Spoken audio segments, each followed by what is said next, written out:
நமது நாட்டையே பெரும் துயரத்தில் ஆழ்த்தியிருக்கக்கூடிய இந்த கொடூரமான சம்பவத்தில் பாதிக்கப்பட்ட குடும்பங்களுக்கு நமது அனுதாபங்களை தெரிவிப்பதோடு நிகழ்வுகள் எதிர்காலத்தில் நிகழாமல் தடுத்திட ஒன்றிய அரசு அனைத்து நடவடிக்கைகளையும் எடுத்திட வேண்டும் என்று இந்த அவையின் மூலமாக நான் கேட்டுக் கொள்கிறேன்.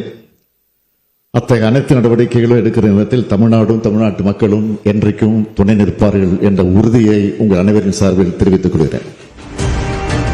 நமது நாட்டையே பெரும் துயரத்தில் ஆழ்த்தியிருக்கக்கூடிய இந்த கொடூரமான சம்பவத்தில் பாதிக்கப்பட்ட குடும்பங்களுக்கு நமது அனுதாபங்களை தெரிவிப்பதோடு நிகழ்வுகள் எதிர்காலத்தில் நிகழாமல் தடுத்திட ஒன்றிய அரசு அனைத்து நடவடிக்கைகளையும் எடுத்திட வேண்டும் என்று இந்த அவையின் மூலமாக நான் கேட்டுக் கொள்கிறேன்.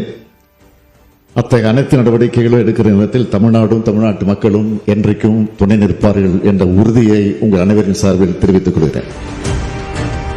நமது நாட்டையே பெரும் துயரத்தில் ஆழ்த்தியிருக்கக்கூடிய இந்த கொடூரமான சம்பவத்தில் பாதிக்கப்பட்ட குடும்பங்களுக்கு நமது அனுதாபங்களை தெரிவிப்பதோடு நிகழ்வுகள் எதிர்காலத்தில் நிகழாமல் தடுத்திட ஒன்றிய அரசு அனைத்து நடவடிக்கைகளையும் எடுத்திட வேண்டும் என்று இந்த அவையின் மூலமாக நான் கேட்டுக் கொள்கிறேன்.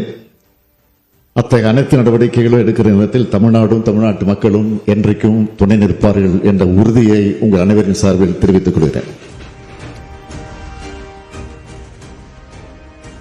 இதுபோன்ற பயங்கரவாத தாக்குதல்கள் இனி நடக்காமல் இருக்க மத்திய அரசுக்கு முதலமைச்சர் கோரிக்கை விடுத்திருக்கிறார். சட்டப்பேரவையில் ஜம்மு காஷ்மீரில் நடந்த தீவிரவாத தாக்குதலுக்கு கண்டனம் தெரிவிக்கப்பட்ட நிலையில் இந்த கோரிக்கையை முதல்வர் வைத்திருக்கிறார்.